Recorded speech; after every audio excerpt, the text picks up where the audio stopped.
সরকারের সাথে আসালম গ্রুপের কোনো সমঝোতা হয়েছে কিনা এই বিষয়টি জানতে চাচ্ছি। বি অ্যাসিওরড, বিএনপির রাজনীতিতে অর্থনৈতিক পরিকল্পনায় সমঝোতার কোনো সুযোগ নাই।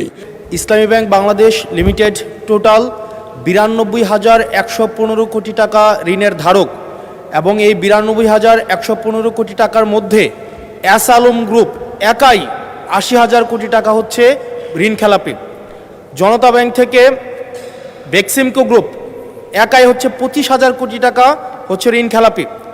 এই ঋণ পুনরুদ্ধারের ক্ষেত্রে মানে আসালম গ্রুপ এবং বেক্সিমকো গ্রুপের ঋণ পুনরুদ্ধারের ক্ষেত্রে এই অর্থ বছরে আপনাদের বিশেষ কোনো পরিকল্পনা আছে কিনা, আর 2 নম্বর প্রশ্ন আছে কিনা, এবং আসালম গ্রুপকে তাদের এই ঋণ না পরিশোধ না করে কিভাবে আবার নতুন করে পুনর্বহাল করার চেষ্টা করা হচ্ছে, এটা নিয়ে সরকারের সাথে আসালম গ্রুপের কোনো সমঝোতা হয়েছে কিনা এই বিষয়টি জানতে চাচ্ছি। ধন্যবাদ। মাননীয় মন্ত্রী। মাননীয় স্পিকার, বিএনপির রাজনীতি অর্থনৈতিক কার্যক্রমের মধ্যে কারোর সাথে কোনো সমঝোতা করার কোনো সুযোগ নেই।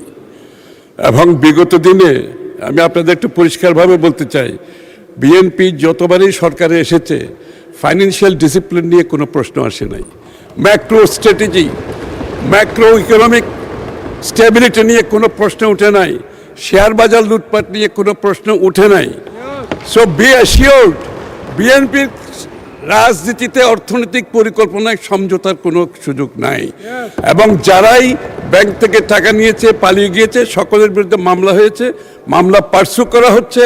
এবং এটার জন্য আমরা বাইরে প্রফেশনাল ফার্মগুলোকে অ্যাপয়েন্ট করেছি এই টাকা দিয়ে যারা পালিয়েছে এগুলো রিকভারের জন্য। একদিকে G2G গভর্নমেন্ট কাজ চলছে, অন্যদিকে রিকভারি যে ফার্মগুলো আছে প্রাইভেটলি তারাও কাজ করছে।